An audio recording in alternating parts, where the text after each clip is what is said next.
الحمد لله الحمد لله الذي هدانا لهذا وما كنا لنهتدي لولا أن هدانا الله نحمده ونستعينه ونؤمن به ونتوكل عليه ونعوذ بالله من شرور أنفسنا ومن سيئات أعمالنا من يهده الله فلا مضل له ومن يضلله فلا هادي له ونشهد أن لا إله إلا الله وحده لا شريك له ونشهد أن محمدا عبده ورسوله أرسله بالهدى ودين الحق ليظهره على الدين كله ولو كره المشركون اللهم صل على محمد وعلى آل محمد كما صليت على إبراهيم وعلى آل إبراهيم وبارك على محمد وعلى آل محمد كما باركت على إبراهيم وعلى آل إبراهيم في العالمين إنك حميد مجيد أما بعد فإن خير الحديث كتاب الله وخير الهدي هدي محمد صلى الله عليه وسلم وشر الأمور محدثاتها وكل بدعة ضلالة أيها الناس أوصيكم وإياي أولا بتقوى الله رب اشرح لي صدري ويسر لي أمري واحلل عقدة من لساني يفقهوا قولي إن أريد إلا الإصلاح ما استطعت وما توفيقي إلا بالله عليه توكلت وإليه أنيب أعوذ بالله من الشيطان الرجيم بسم الله الرحمن الرحيم قالت إحداهما يا أبت استأجر إن خير من استأجرت القوي الأمين صدق الله العلي العظيم ബഹുമാന്യരായ രക്ഷിതാക്കളെ, സഹോദരന്മാരെ, സഹോദരിമാരെ, അള്ളാഹുവിൻ്റെ വിധിവിലക്കുകൾ പാലിച്ച് ജീവിക്കണമെന്ന് ആദ്യമായി എന്നോടും തുടർന്ന് എൻ്റെ സഹോദരന്മാരോടും ഉപദേശിക്കുന്നു. വംശഹത്യയുമായി ബന്ധപ്പെട്ട വിശുദ്ധ ഖുർആൻ പഠിപ്പിക്കുന്ന പാഠഭാഗം മുഹറമിലെ വിമോചനത്തിൻ്റെ പശ്ചാത്തലത്തിൽ ഇന്ത്യൻ അവസ്ഥയിലെ നിലവിലെ മുസ്ലിം സമുദായം അനുഭവിക്കുന്ന ദുരന്തത്തെ മുൻപ് വെച്ചുകൊണ്ട് തുടർച്ചയായ ഖുതുബകളിലൂടെ നാം കേട്ടുകൊണ്ടിരിക്കുകയാണ്. മൂസ അലൈഹി സ്വലാത്തു വസ്സലാമ പ്രവാചകനായിട്ടില്ലാത്ത കാലത്ത് ഈജിപ്തിലുണ്ടായ ഒരു സംഭവത്തിൻ്റെ പേരിൽ അവിടെ നിന്ന് നാട് വിട്ടുപോയ ചരിത്രം വിശദമായി ഖുർആൻ പഠിപ്പിക്കുന്നുണ്ട്. ജീവിച്ചുകൊണ്ടിരിക്കുന്ന ഒരു മുസ്ലിം സമുദായത്തിൽ അവരനുഭവിക്കുന്ന പ്രതിസന്ധിയെ തരണം ചെയ്യാൻ അവർ കരുത്തരാവുകയും അള്ളാഹുവിൻ്റെ പിന്തുണ അവർക്ക് ലഭ്യമാവുകയും ചെയ്യുന്നതിന് ഈ പ്രവാചകനിലൂടെ പഠിപ്പിക്കപ്പെട്ട പാഠഭാഗങ്ങൾ മണ്ണിൽ ജീവിക്കുന്ന മുസ്ലിം സമുദായത്തിന്റെ നിലപാടുകളായി മാറണം എന്നതുകൊണ്ടാണ് അല്ലാഹു സുബ്ഹാനഹു വ തആല തന്റെ വിശുദ്ധ ഖുർആന്റെ ഏറെ വിലപ്പെട്ട പേജുകളിലൂടെ ഈ ചരിത്രത്തെ സവിസ്തരം പ്രതിപാദിക്കുന്നത്. വംശഹത്യക്ക് വിധേയമായി കൊണ്ടിരിക്കുന്ന ഒരു സമുദായമാണ് ഈജിപ്തിലെ അന്നത്തെ മുസ്ലിം സമുദായം. ആ സമുദായത്തിലെ പ്രതിനിധിയാണ് ഈ യാഥാർത്ഥ്യങ്ങളൊക്കെ അറിയുന്ന നല്ല തിരിച്ചറിവുള്ള യുവാവാണ് മൂസ. അന്ന് അദ്ദേഹം പ്രവാചകനല്ല.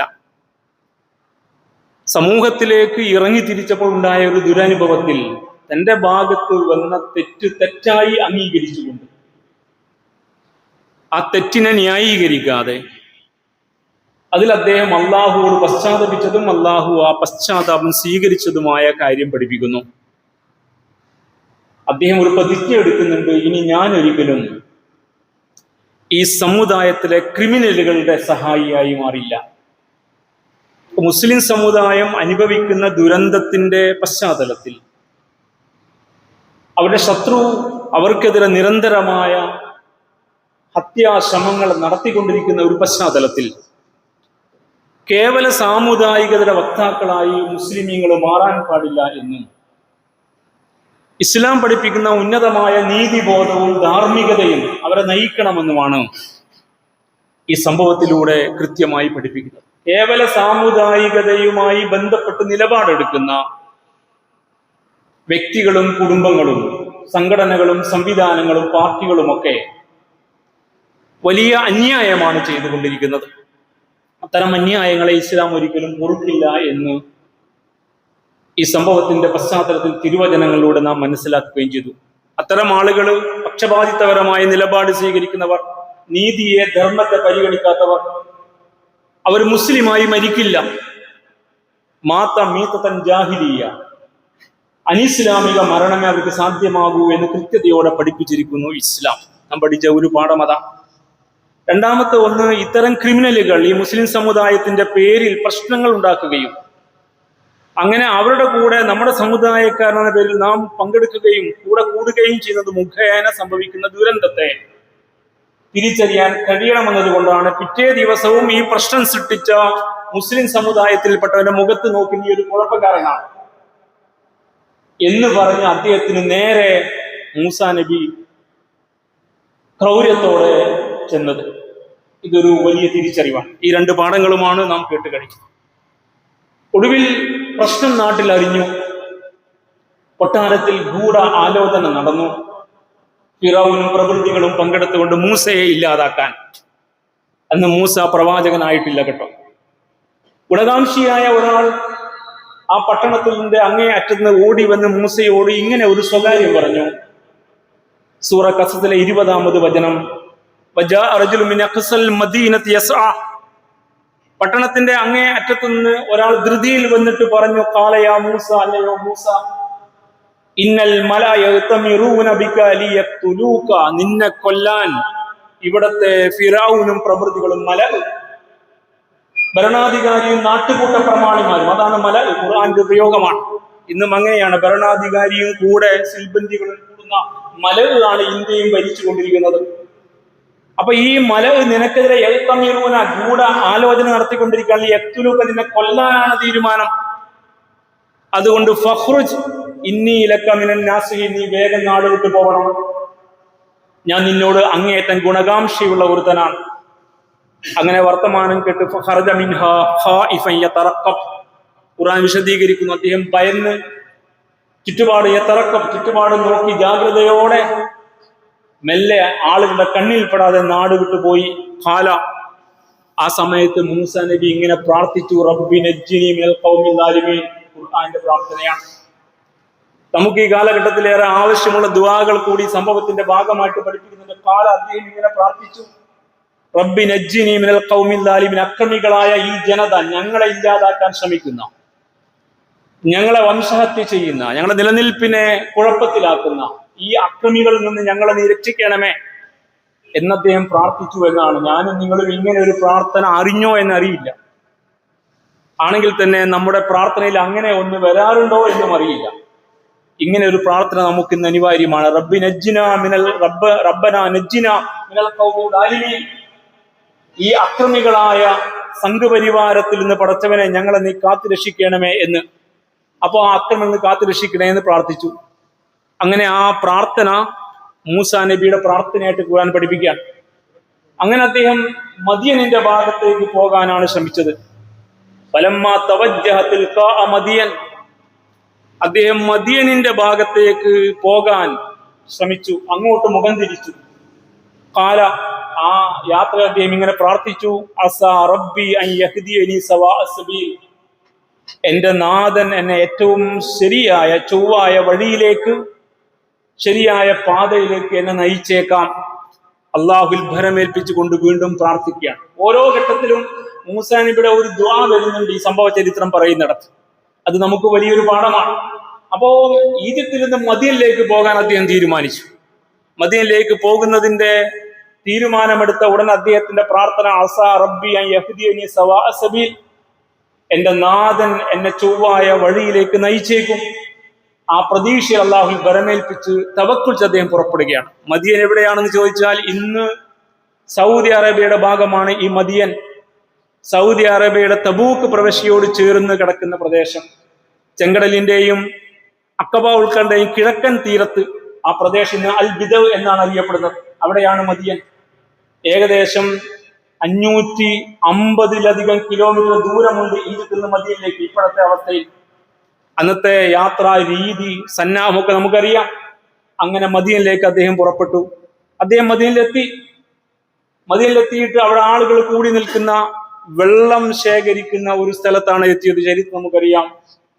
അങ്ങനെ അവിടെ നോക്കുമ്പോൾ കുറെ ആളുകൾ, ഒരു കൂട്ടം പുരുഷന്മാർ, ഗടാഗടികന്മാരായ കരുത്തർ, അവർ ആടുകളെ വെള്ളം കുടിപ്പിക്കുന്നു. അപ്പുറത്ത് മാറി 2 പെൺകുട്ടികൾ, യുവതികൾ നിൽക്കുന്നു. ഈ ആളുകൾ വെള്ളം കുടിപ്പിച്ച ശേഷം മുഫസ്സിരീങ്ങൾ പറയുന്നുണ്ട്, അവർ ആ വെള്ളം വലിയ പാറക്കല്ല് കൊണ്ട് ആ കിണർ മൂടി വെക്കുന്നുണ്ട്. യഥാർത്ഥത്തിൽ കരുത്തരായി ആണുങ്ങൾ കാണിക്കുന്ന അന്യായ പ്രവൃത്തി കൂടി അവിടെ എടുത്തു കാണിക്കുകയാണ് ഖുർആൻ. അപ്പുറത്ത് 2 പെണ്ണുങ്ങളാണ്. അവര് ആടുമേക്കുന്ന സഹോദരിമാരാണ്. അവിടെ വീട്ടിൽ ആൺതരിയില്ല. അവരുടെ പിതാവ് പ്രായം ചെന്ന വൃദ്ധനായ ഒരാളെ ഖുർആൻ ആ ഭാഗം പഠിപ്പിക്കുന്നുണ്ട്. അപ്പൊ ആ സ്ത്രീകൾ ഇവരെ ശേഷം വെള്ളം കോരി കുടിപ്പിക്കട്ടെ എന്ന് വെക്കാമായിരുന്നു. പക്ഷേ അവര് അവരുടെ ആടുകളെ വെള്ളം കുടിപ്പിച്ച ശേഷം വലിയ പാറ കൊണ്ട് ഈ ഉറവാടെ വായ്വട്ടം മൂടി വെച്ചു എന്നാണ്. അപ്പൊ അവിടെ കൂടി നിൽക്കുന്ന ആ സ്ത്രീകളുടെ അടുത്തേക്ക് മൂസാ നബി ചെല്ലുന്നു. അദ്ദേഹം ചോദിക്കുന്നുണ്ട്, എന്താണ് പ്രശ്നം? കാലമാ ഹത്തുബുക്കുമാ, നിങ്ങളുടെ പ്രശ്നം എന്താണ്?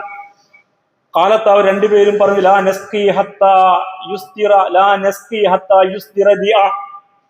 ഇവര് വെള്ളം കുടിപ്പിച്ച് കഴിഞ്ഞിട്ടേ ഞങ്ങൾക്ക് വെള്ളം കുടിപ്പിക്കാൻ പറ്റൂ.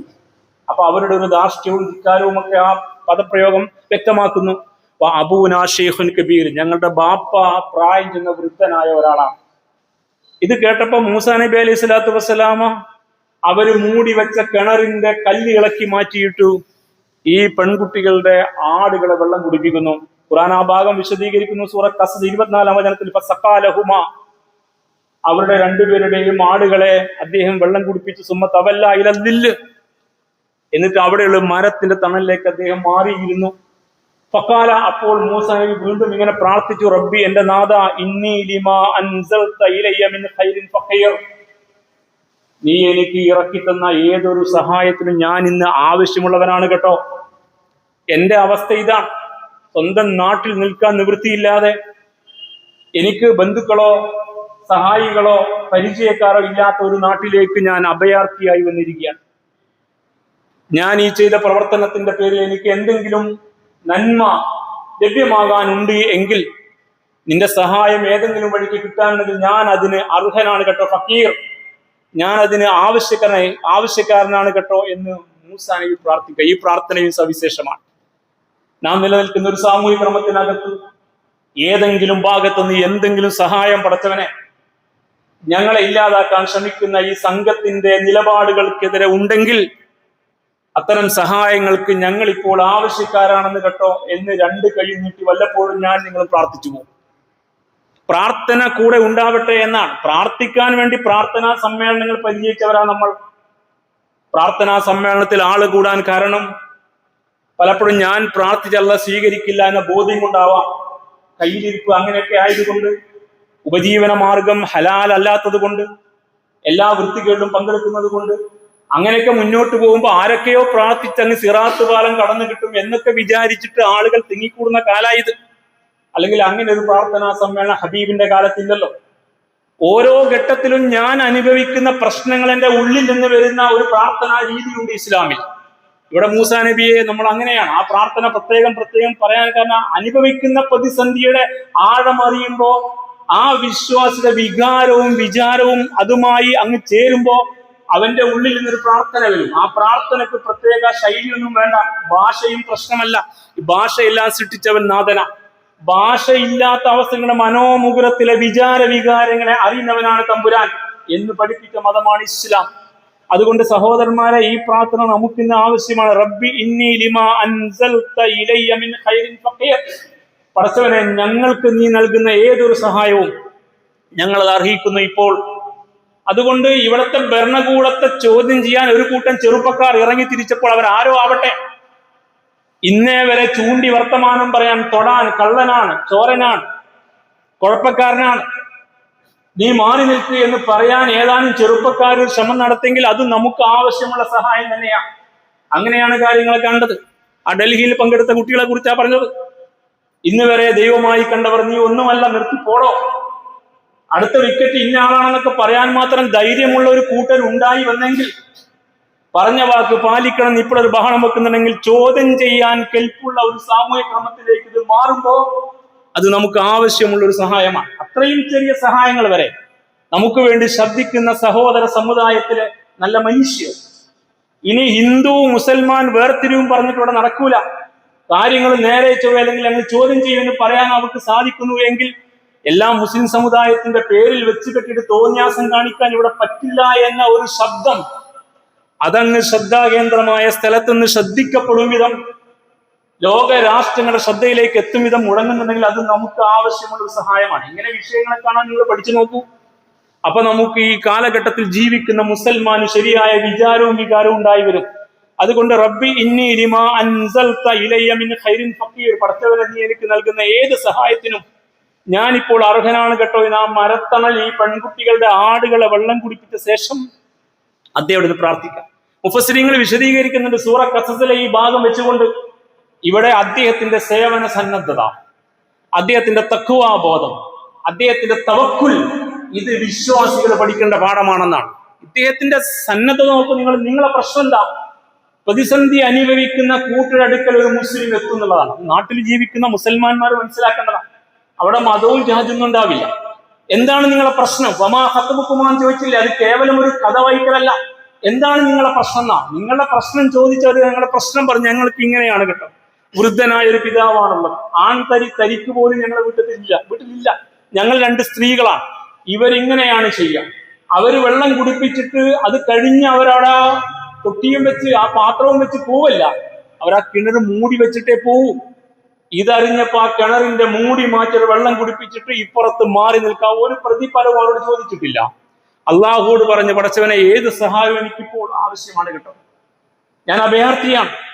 നിന്റെ ഭാഗത്ത് നിന്ന എന്ത് സഹായത്തിന് ഞാൻ അർഹനാണ് കേട്ടോ.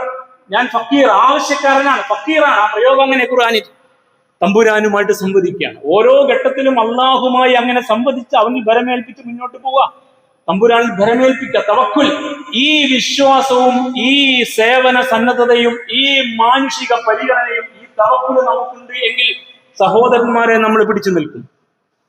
മുസ്ലിം സമുദായത്തെ ഇല്ലാതാക്കാൻ ഒരു സംഘത്തിനും കഴിയില്ല. ഒരു കാലത്ത് ഈ സമുദായം ഇല്ലാതാവുകയുമില്ല.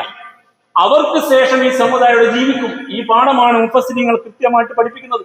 അതുകൊണ്ട് ഈ സമർപ്പണ ബോധം, ഈ തെളിഞ്ഞ മാനവികമായ സ്നേഹത്തിന്റെ സേവനത്തിന്റെ സന്നദ്ധത, അത് മുസ്ലിം സമുദായത്തിലെ ഓരോരുത്തരെയും ശൈലിയായി മാറണം എന്ന് വളരെ കൃത്യമായി സംഭവത്തെ മുൻനിർത്തിക്കൊണ്ട് മഹാരഥന്മാരായ പണ്ഡിതന്മാർ പഠിപ്പിക്കുന്നു. അദ്ദേഹത്തിന്റെ ഉറച്ച വിശ്വാസത്തിന്റെ ഭാഗമായിട്ടാണ് അദ്ദേഹം ഓരോ ഘട്ടത്തിലും അള്ളാഹുവിനെ കൂടെ നിർത്തി പടച്ചവനെ നീ എന്നെ സഹായിക്കണം, നീ എന്നെ രക്ഷിക്കണം, നീ എന്റെ കൂടെ ഉണ്ടാവണം, നിന്റെ സഹായം എനിക്ക് ആവശ്യമാണ് എന്നിങ്ങനെയുള്ള ആത്മസമർപ്പണത്തിന്റെ, തഖ്വയുടെ ആത്മസമർപ്പണത്തിന്റെ ധാർമ്മികതയുടെ, അതാണ് മൂസാ നബി അലൈഹി സ്വലാത്തു വസ്സലാം. അദ്ദേഹത്തിന്റെ ആ വ്യക്തിത്വമാണ്, ആ നിലപാടാണ് ശത്രുവിനെ പോലും മറികടന്ന് ജയിക്കാൻ പിന്നീട് അതിന് സാധ്യമാകുമാറ് തമ്പുരാന്റെ പിന്തുണ ലഭ്യമായത് എന്ന് മുഫസ്സിരീങ്ങൾ ഈ ചരിത്രം വെച്ചുകൊണ്ട് പഠിക്കും. നമ്മൾ കഥകൾ മാത്രമാണ് കേൾക്കാറ്. പലപ്പോഴും കഥകളിലെ പാഠങ്ങളിലേക്ക് നമ്മൾ കടക്കാറില്ല.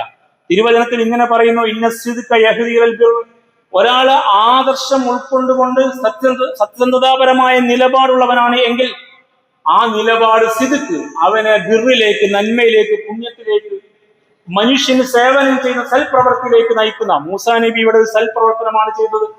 ആ പെൺകുട്ടിയുടെ ദുർബലരായ ആ ടീമിന്റെ ആടുകളെ വെള്ളം കുടിപ്പിച്ച് അവരെ സഹായിച്ചു. അങ്ങനെയുള്ള ബിർ, വൈനൽ ബിർ യഹ്ദിൽ ജന്ന, അത്തരം പുണ്യം സ്വർഗത്തിലേക്ക് നയിക്കും. തിരുനബി സല്ലല്ലാഹു അലൈഹി വസല്ലം വൈന റജുല ലയസ്ദുഖു ഹത്താ യുക്തബ ഇൻദല്ലാഹി സിദ്ദീഖ, ഈ നിലപാട് സ്വീകരിച്ച് സത്യപരമായ നിലപാട് സ്വീകരിച്ചുകൊണ്ട് സേവനത്തിന്റെ പുണ്യം തേടിക്കൊണ്ടുള്ള പ്രവർത്തന മാർഗത്തിൽ ഒരാൾ തുറന്നുകൊണ്ടേയിരിക്കെ എന്ത് സംഭവിക്കും? യുക്തബു ഹത്താ യുക്തബ ഇൻദല്ലാഹി സിദ്ദീഖ, ആ വ്യക്തിയെ അല്ലാഹുവിന്റെ സിദ്ദീഖ് എന്ന് രേഖപ്പെടുത്തുന്ന, സിദ്ദീഖുകളിൽ പെട്ടവരായി മാറാൻ ആഗ്രഹിക്കുന്നവരാണ്.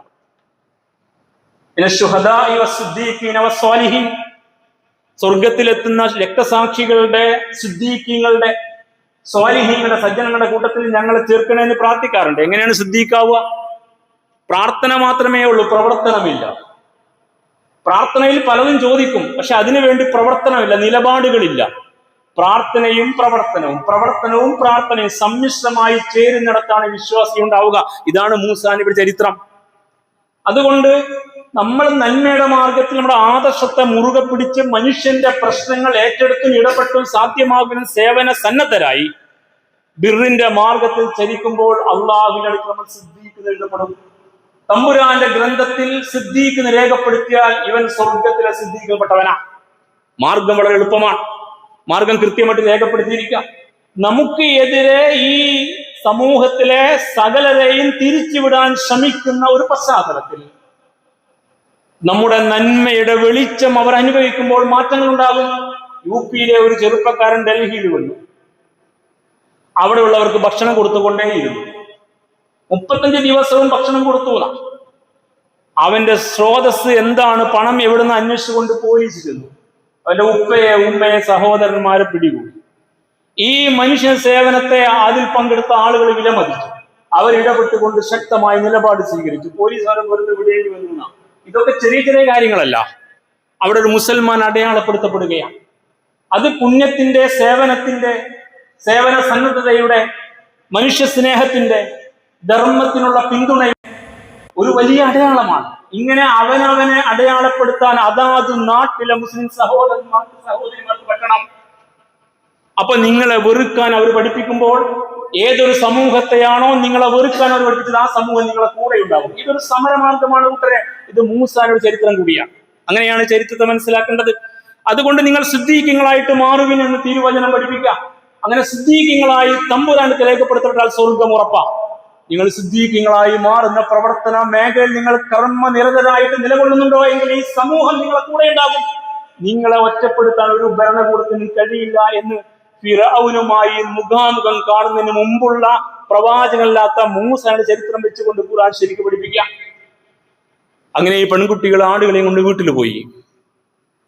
തങ്ങളുടെ പിതാവിനോട് കാര്യങ്ങളൊക്കെ പറഞ്ഞു. മൂസ നബി മരത്തണിയിരിക്കുക. അപ്പൊ ഉണ്ട് ഒരു പെൺകുട്ടി വരുന്നു. ആ 2 പെണ്ണുങ്ങളിൽ ഒരു സ്ത്രീ അദ്ദേഹത്തിന് അടുക്കൽ വന്നു. തംശി അലസ്തിഹിയ, ലജ്ജയോടുകൂടി നടന്നു വന്നു. അഥവാ പക്വതയും പാകതയും പ്രായപൂർത്തിയെത്തിയ പെണ്ണ. നേരത്തെ അവർ 2 പേരും ഒന്നിച്ചുണ്ട്. അപ്പൊ അവർക്കൊരു കരുത്തുണ്ട്. ഇപ്പൊ ഇവർ ഒറ്റക്കേ ഉള്ളൂ. ഇപ്പൊ വളരെ നാണം കുണുങ്ങി ലജ്ജയോടുകൂടി ആ സഹോദരി മൂസയുടെ അടുക്കൽ വന്നിട്ട് പറഞ്ഞ കാലത്ത്, ഇന്ന അബിയദ്റമാ, ഞങ്ങളുടെ ബാപ്പ നീ ഞങ്ങളെ വെള്ളം കുടിപ്പിച്ചതിന് കൂലി തരാൻ ആഗ്രഹിക്കുന്നു. എന്റെ കൂടെ എന്റെ വീട്ടിലേക്ക് വരണം. അള്ളാഹുവിന്റെ ഏത് സഹായത്തിന് ഞാൻ അർഹനാണെന്ന് പ്രാർത്ഥിച്ച മൂസ നബിക്ക് ഉത്തരം കിട്ടുകയാണ്. അവിടെ അദ്ദേഹത്തിന് ഒരു തണിയില്ല, ഒരു അഭയകേന്ദ്രമില്ല, അറിവുള്ള ആരുമില്ല. ആരോടെങ്കിലും വാക്ക് പറഞ്ഞാൽ വരുന്നുണ്ട് എന്ന് പുറപ്പെട്ടതല്ല. അപ്പോ അങ്ങനെ അദ്ദേഹം ആ പെൺകുട്ടിയുടെ പിന്നാലെ നടക്കാം. അവിടെ ഖുർആനിൽ പറയാത്ത ഒരു സംഭവം മുഫസ്സിരീങ്ങൾ പറയുന്നുണ്ട്. അത് ഈ ധാർമ്മികതയുമായി ബന്ധപ്പെട്ട്, ആദർശ വിശുദ്ധിയുമായി ബന്ധപ്പെട്ട്, സദാചാര ബോധവുമായി ബന്ധപ്പെട്ട് മുസ്ലിം സമുദായം പഠിക്കേണ്ടുന്ന ഒരു പാഠമാണ്. ഈ ചരിത്രം വിശദീകരിച്ചുകൊണ്ട് ഇബ്നു കസീർ റഹിമഹുല്ല, ഇമാം തൊബരി, ഇമാം ഖുർത്തുബി റഹിമഹുമുല്ല, അവര് അബ്ദുല്ലാഹി ഇബ്നു മസ്ഊദ് റളിയല്ലാഹു തആല അൻഹു, അതുപോലെ ഇമാം അബ്ദുല്ലാഹി ഇബ്നു മസ്ഊദ് റളിയല്ലാഹു തആല ഉമർ ഖത്താബ് റളിയല്ലാഹു തആല അൻഹുമ, ഇവർ 2 പേരുടെയും ഹദീസിന്റെ അടിസ്ഥാനത്തിൽ പറയുന്നു. അങ്ങനെ ഈ പെൺകുട്ടി മുമ്പിൽ നടക്കുന്നു, മൂസാ നബി പിറകിൽ നടക്കുക, വഴി കാണിച്ചു കൊടുക്കുക. അങ്ങനെ മുന്നോട്ട് പോയപ്പോ കാറ്റടിച്ചപ്പോ ഈ യുവതിയുടെ വസ്ത്രം അങ്ങോട്ട് ഇളകാൻ തുടങ്ങി. ശരീരത്തിന്റെ നിമ്നോന്നതങ്ങൾ പ്രകടമാകുന്ന അവസ്ഥ വന്നു. മൂസാ നബി പറഞ്ഞു, നിൽക്കവിടെ, നീ പിറകിൽ നടക്ക, ഞാൻ മുമ്പിൽ നടക്കാം. എനിക്ക് വഴി തെറ്റുകയാണെങ്കിൽ ഒന്നുകിൽ ഇടത്തേക്കോ വലത്തേക്കോ എന്ന് പറയും, അല്ലെങ്കിൽ ഏത് ഭാഗത്തിൽ അങ്ങോട്ട് കല്ലെടുത്തരിയും. ആ കല്ലിന്റെ ശബ്ദം കേട്ട് ശബ്ദം ഞാൻ അങ്ങോട്ട് തിരിഞ്ഞോളാം. ഞങ്ങൾ സ്ത്രീകളുടെ പിന്നിൽ നോക്കുന്ന ആളുകളല്ല. ഇതൊരു വല്ലാത്ത വാർത്ത. അതൊരു തിരിച്ചറിവിന്റെ വാചക. തിരിച്ചറിവിന് ഒരു പ്രയോഗം മതി. നഹ്നു ലാ നൻദുറു ഖൽഫൻ നിസ, ഞങ്ങൾ സ്ത്രീകളുടെ പിറകിൽ നോക്കൂല, ഞങ്ങൾ അങ്ങനത്തെ കൂട്ടരല്ല എന്ന് പറഞ്ഞാൽ അത് സദ്വിചാരത്തിന്റെ, ആദർശ വിശുദ്ധിയുടെ, ധാർമ്മികതയുടെ, സദാചാരബോധത്തിന്റെ ഉയർന്ന തലമാണ്. സ്ത്രീകളുടെ വസ്ത്രത്തിന്റെ ഇപ്പോഴത്തെ കോലം നമുക്കറിയാം. ശരീരം, അതിന്റെ മുഴുവൻ ഭാഗങ്ങളെയും വസ്ത്രം ധരിച്ചിരിക്കലും നഗ്നരായി കൊണ്ട് പ്രദർശിപ്പിക്കുന്ന രീതിയിലാണ് നമ്മുടെ തെരുവും പലപ്പോഴും നമ്മുടെ കല്യാണ സദസ്സുകളുമെല്ലാം. മക്കളും പേരമക്കളൊക്കെ അങ്ങനെ വേഷം ധരിക്കുന്നതിൽ പലപ്പോഴും നിസ്കാരത്തഴമ്പുകാർക്ക് അസ്കത ഉണ്ടാവാറില്ല. അത്തരം കൂടിക്കലകൾ പ്രശ്നമാവാറില്ല. അങ്ങനെയൊക്കെയാണ് നമ്മുടെ സമൂഹം. ഇങ്ങനെയൊക്കെ ആണെങ്കിൽ നമുക്കൊരു നിലപാടുണ്ടാവില്ല. പക്ഷെ ഇവിടെ ഒരു നിലപാട് പ്രഖ്യാപനം നടത്താം. നീ പിറകിൽ നടക്ക്, ഞാൻ മുമ്പിൽ നടക്കാം. വഴി എനിക്കറിയില്ല. ഈ പ്രദേശത്ത് ആടുകളെ വെള്ളം കുടിപ്പിച്ച് എത്ര ദൂരം പോകണം താമസിക്കുന്ന സ്ഥലത്തേക്ക് നല്ല. കാരണം ആട് മേയ്ക്കുന്ന ഇടം അത്തരത്തിൽ വിജനമായ സ്ഥലമായിരിക്കും, പുൽമേടുകളോ മറ്റോ ആയിരിക്കും.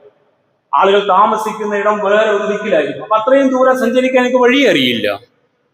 വഴി അറിയാത്ത എനിക്ക് ഒന്നുകിൽ നീ ശബ്ദം ഉണ്ടാക്കിക്കൊണ്ടോ, ഇടത്ത് വലത്ത് എന്ന് പറഞ്ഞുകൊണ്ടോ, അതല്ലെങ്കിൽ തിരിയേണ്ട ഭാഗത്തേക്ക് കല്ലെറിഞ്ഞിട്ടോ എന്നെ നീ ഉണർത്തിയാൽ മതി, ഞാൻ ആ ഭാഗത്തേക്ക് തിരിഞ്ഞോളും. ഞങ്ങൾ ഒരു വംശക്കാർ സ്ത്രീകളുടെ പിൻഭാഗത്തേക്ക് നോക്കുന്നവരല്ല എന്ന് മൂസാ നബി പറഞ്ഞെങ്കിൽ തിരിച്ചറിയുക. ഈ ധാർമ്മികതയാണ് നമുക്കുണ്ടാവേണ്ടത്, ഈ സദ്വിചാരമാണ് നമുക്കുണ്ടാവേണ്ടത്, ഈ സദാചാര ബോധമാണ് ഉണ്ടാവേണ്ടത്. അത്തരം തഖ്വാ ബോധം എന്ന് ഈ സമുദായത്തിന് മികവുള്ള അവസ്ഥയിലേക്ക്, കാഴ്ചപ്പാടിലേക്ക് മാറി വരുന്നുവോ, അന്ന് ഈ സമുദായം ശത്രുവിനെ അതിജയിക്കും. അതാണ് അടുത്ത പാഠം. വിശുദ്ധ ഖുർആൻ പഠിപ്പിക്കുന്ന പാഠം കൂടിയാണത്. സൂറ അൽ അംഫാൽ വചനം 29. യാ അയ്യുഹല്ലദീന ആമനു, അല്ലയോ വിശ്വാസികളെ, ഇൻ തത്തഖുല്ലാഹ യജ്അൽ ലക്കും ഫുർഖാന, നിങ്ങൾ അള്ളാഹുവിന്റെ വിധിവിലക്കുകൾ യഥാവിധി പാലിക്കുന്നുവെങ്കിൽ ഫുർഖാൻ കിട്ടും നിങ്ങൾക്ക്. ഫുർഖാൻ വിശുദ്ധ ഖുർആന് പകരം പറയുന്ന ഒരു പദമാണ് ഫുർഖാൻ.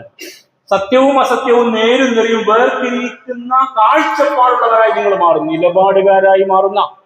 നീ മുമ്പിൽ നടക്കല്ല, അത് ശരിയല്ല, ഞങ്ങൾ അങ്ങനത്തെ ആളുകളല്ല, നീ പിറകിൽ നടക്കുക, നീ ഒരു സ്ത്രീയാണ്, നിന്റെ ശരീരത്തിന്റെ വടിവുകൾ എനിക്ക് പ്രകടമാകുന്ന അവസ്ഥ വരാൻ പാടില്ല എന്ന് പറഞ്ഞ് അവിടെ എന്ത് നിലപാട് സ്വീകരിക്കണം എന്ന് സ്വയം പ്രഖ്യാപിക്കാനും നിലപാട് സ്വീകരിക്കാനും കരുത്തുള്ളവരായി മാറുന്ന ഫുർഖാൻ. അത് വല്ലാത്തൊരു പ്രയോഗമാണ്, ഖുർആന്റെ പ്രയോഗം. ഫുർഖാൻ കിട്ടുമെന്ന് പറഞ്ഞാല് നമുക്കൊരു ഗ്രന്ഥം കിട്ടുന്നല്ല. ഏത് സന്ദർഭത്തിൽ താൻ മുറുകെ പിടിക്കുന്ന ആദർശത്തിന്റെ അടിസ്ഥാനത്തിലെ നിലപാട് തീരുമാനിച്ച് അതനുസരിച്ച് പ്രഖ്യാപിച്ച് ആ നിലപാട് മുന്നോട്ട് പോകാനുള്ള തഖ്വാ ബോധം, അതാണ് ഫുർഖാൻ. അതുകൊണ്ട് യാ അയ്യുഹല്ലദീന ആമനു, അല്ലയോ വിശ്വാസികളെ, ഇൻ തത്തഖുല്ലാഹ യജ്അൽ ലക്കും മഖ്റജ യജ്അൽ ലക്കും ഫുർഖാന, നിങ്ങൾ അള്ളാഹുവിൽ യഥാവിധി അവന്റെ കൽപ്പന പാലിച്ച് നിലകൊള്ളുന്ന തഖ്വയുള്ള ആളുകളായിട്ട് മാറുകയാണെങ്കിൽ നിങ്ങൾക്ക് അവൻ ഫുർഖാൻ നൽകും. ഓരോ ഘട്ടത്തിലും എടുക്കുന്ന നിലപാടുകൾ കരുത്തോടെ എടുക്കാൻ സ്വീകരിക്കും, നിങ്ങൾക്ക് സാധിക്കും. നിങ്ങൾ ഒരിക്കലും അധീരരാവില്ല. നിങ്ങൾ ഒരിക്കലും ഇപ്പൊ ഞാനൊന്നും പറയണ്ട, ഇവരുടെ സഹായം എനിക്ക് ആവശ്യമാണ്, ഇപ്പൊ എന്റെ ആദർശം പറയേണ്ട സമയമല്ല ഇത്, ഇപ്പൊ ആ കിട്ടുന്ന ആ നിലപാട് അവർ തിരുന്ന് സ്വീകരിച്ച് നിൽക്കാം എന്നൊക്കെ വിചാരിച്ചുകൊണ്ടൊരു മാപ്പു സാക്ഷിത്വം സ്വീകരിക്കാനുള്ള തഖ്വ. നിങ്ങൾ എവിടെയായിരുന്ന ലക്ഷണമൊത്ത മുസ്ലിമീങ്ങളായിരിക്കണം, ആ നിലപാട് നിങ്ങൾക്ക് സാധിക്കണം. അങ്ങനെ അദ്ദേഹം ആ നിലപാട് സ്വീകരിച്ചു. അതുകൊണ്ട് അള്ളാഹു അദ്ദേഹത്തിന് ആ നിലപാട് സ്വീകരിക്കാനുള്ള കരുത്ത് കൊടുത്തത് ഈ തഖ്വാ ബോധത്തിന്റെ, ധാർമ്മികതയുടെ, നീതിയുടെ അദ്ദേഹത്തിന്റെ കാഴ്ചപ്പാട് കൊണ്ട്. അത് മൂസ, പ്രവാചകനില്ലാത്ത മൂസ ഇന്ന് പഠിക്കേണ്ടുന്ന പാഠമാണ്. മുസ്ലിം സമുദായത്തിന് ഈ പാഠം ഏറെ അനിവാര്യമാണ്. അങ്ങനെ നിങ്ങൾക്ക് ഫുർഖാൻ ലഭിക്കുന്നു മാത്രമല്ല, വയുകഫിറു അൻകും സയ്യിആതി, നിങ്ങളുടെ സകല പാപങ്ങളും അല്ലാഹു പുറത്തു തരും. എന്തൊരു വല്ലാത്ത വാഗ്ദാനമാണ്! സമൂഹത്തിൽ ജീവിക്കുമ്പോൾ ഈ കാണപ്പെട്ട സംഗതികളോട് നിലപാട് സ്വീകരിക്കലാണ് തഖ്വ. നമുക്ക് പലപ്പോഴും തഖ്വ വേഷഭൂഷാദികളാണ്, ഹാവഭാവങ്ങളാണ്, ആരാധന കാണിക്കുന്ന വല്ലാത്ത ഒരു കാട്ടിക്കൂട്ടലാണ്. പിന്നെ ഇരുന്ന് ദിക്റും സ്വലാത്തും ചൊല്ലൊക്കെ തഖ്വയാണ്. അതൊക്കെ തഖ്വയുടെ അടയാളം തന്നെ, സംശയമൊന്നുമില്ല. പക്ഷെ ഇവിടെ പറയുന്ന ഒരു പെണ്ണ് മുമ്പിൽ നടക്കുമ്പോഴുള്ള പ്രശ്നം, അതൊരു നിലപാടാണ്.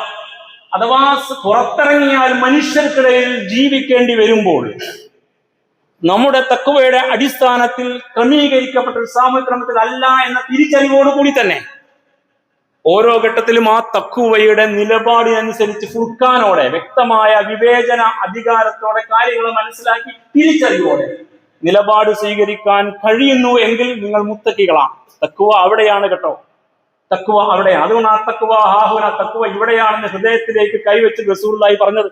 നിലപാടുകളാണ്, കാഴ്ചപ്പാടുകളാണ്, വീക്ഷണങ്ങളാണ്, തിരിച്ചറിവുകളാണ്, ധീരമായ ധാർമ്മികമായ ബോധ്യമാണ്. അതിന്റെ അടിസ്ഥാനത്തിലെ സ്റ്റെപ്പുകളാണ്, കാൽവെപ്പുകളാണ്. അതാണ് തഖ്വ എന്ന് പഠിപ്പിച്ചു. അങ്ങനെ നിങ്ങൾ തഖ്വയുള്ളവരായാൽ യുകഫിറു അൻകും സയ്യിആതികും, പാപങ്ങൾ പുറത്തു കിട്ടും, പാപങ്ങൾ പുറത്തു കിട്ടും. വയഗ്ഫിർ ലക്കും, നിങ്ങളുടെ എല്ലാ പാപം അല്ലാഹു വീണ്ടും പുറത്തു തരും. യുകഫിർ അൻകും സയ്യിആതികും, നിങ്ങളുടെ പാപങ്ങൾ അവൻ വിട്ടുവീഴ്ച ചെയ്തു തരും. വയഗ്ഫിർ ലക്കും, നിങ്ങളുടെ പാപങ്ങൾ പുറത്തു തരും. വല്ലാഹു ദുൽ ഫദ്ലിൽ അലീം, ഏറെ ഔദാര്യവാനാണ് തമ്പുരാൻ ഈ വിഷയത്തിൽ. നിങ്ങൾക്ക് നിലപാടുണ്ടോ മുസ്ലിം സമുദായമേ, എങ്കിൽ നിങ്ങൾ അതിജയിക്കും എന്ന് പഠിപ്പിക്കാൻ. അങ്ങനെ അദ്ദേഹം ആ വീട്ടിൽ ചെന്നു. വളരെ വ്യക്തമായ സ്വീകരണം കിട്ടി.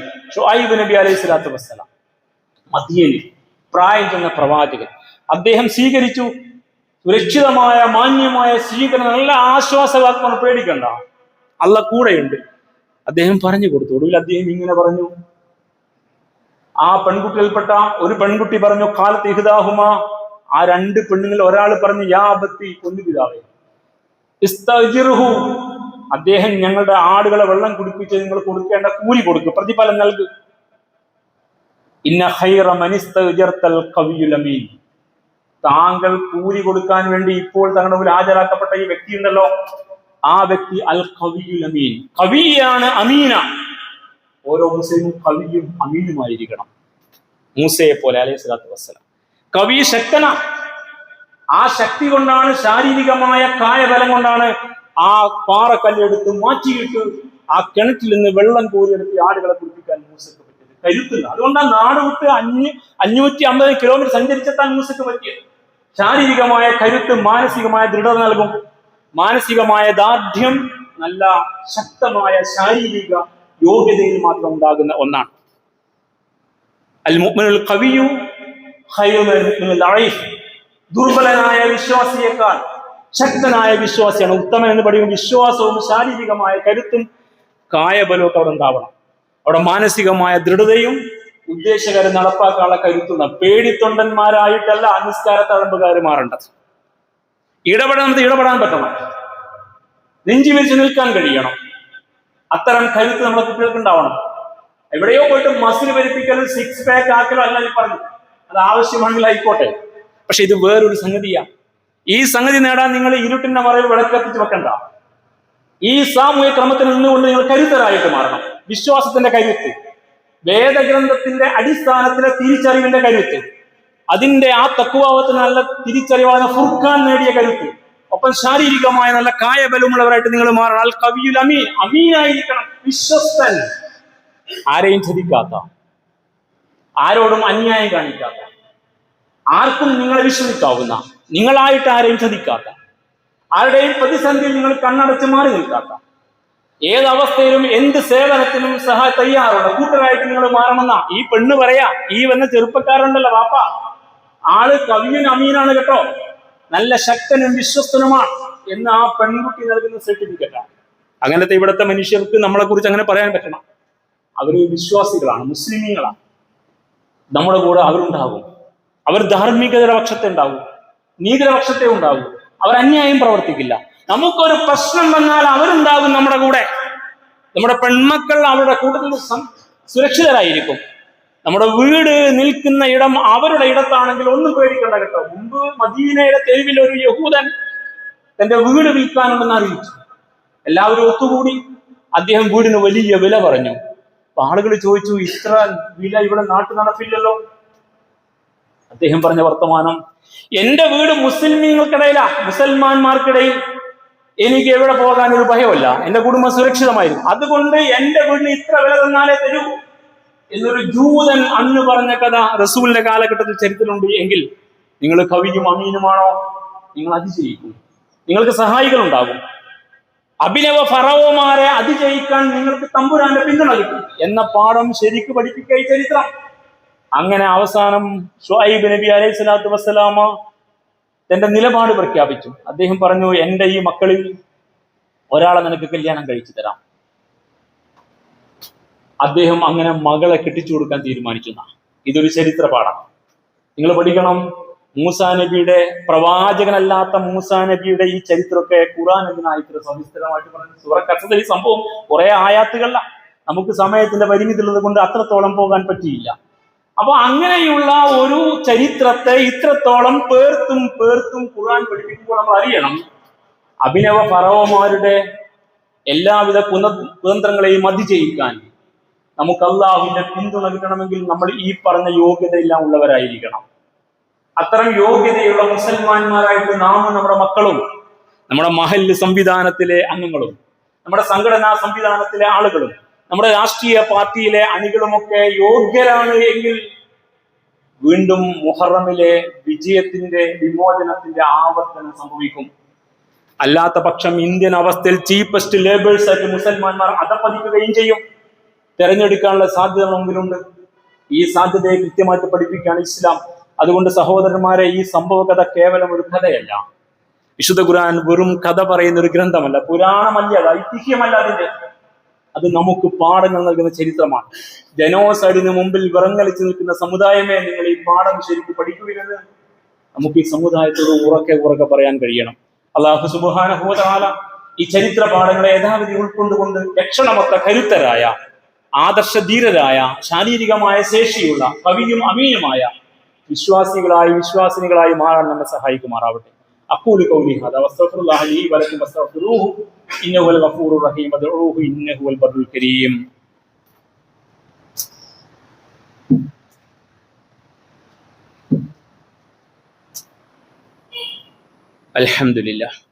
അൽഹംദുലില്ലാഹി റബ്ബിൽ ആലമീൻ.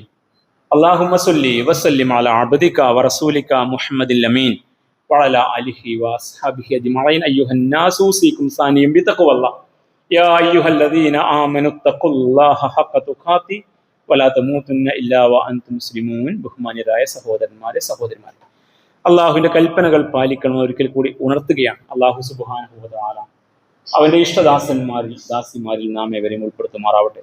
നമുക്ക് വന്നു ഭവിക്കുന്ന തെറ്റുകുറ്റങ്ങൾ അള്ളാഹു നമുക്ക് വിട്ടുകൊടുത്തു മാപ്പാക്കി തരുമാറാവട്ടെ. നമ്മളിൽ നിന്ന് മരിച്ചുപോയവർക്ക് അള്ളാഹു മഗ്ഫിറത്തും മർഹമത്തും നൽകുമാറാവട്ടെ. നമ്മളെ രോഗികൾക്ക് നാഥൻ ശിഫയും ശമനവും നൽകി അനുഗ്രഹിക്കുമാറാവട്ടെ. നമ്മുടെ പള്ളിയുമായി ബന്ധപ്പെട്ട് നിൽക്കുന്ന രണ്ട് സഹോദരങ്ങൾ, കുടുക്കേങ്ങൽ സെയ്ദലവി സാഹിബും സഹോദരൻ തച്ചറക്കൽ മുനീർ സാഹിബും രോഗാവസ്ഥയിലാണെന്ന കാര്യം നിങ്ങളൊക്കെ അറിഞ്ഞിട്ടുണ്ടാവും. അള്ളാഹു അവർക്ക് ഷിഫ നൽകുമാറാവട്ടെ. പൂർണ്ണമായ ആഫിയത്തും ആരോഗ്യം നൽകി അവരെയും നമ്മയും അള്ളാഹു കാത്തിരക്ഷിക്കുമാറാവട്ടെ. ജനിച്ച മണ്ണിൽ കാലുറപ്പിക്കാൻ അള്ളാഹു നമ്മെ സഹായിക്കുമാറാവട്ടെ. നമ്മുടെ നാശം കൊതിക്കുന്നവരുടെ നാശം അള്ളാഹു ഉറപ്പുവരുത്തുമാറാവട്ടെ. റബ്ബനാ ആതിനാ ഫിദ്ദുനിയ ഹസന വഫിൽ ആഖിറതി ഹസനത വഖിനാ അദാബന്നാർ. اللهم اغفر للمؤمنين والمؤمنات والمسلمين والمسلمات الأحياء منهم والأموات إنك مجيب الدعوات يا قاضي الحاجات.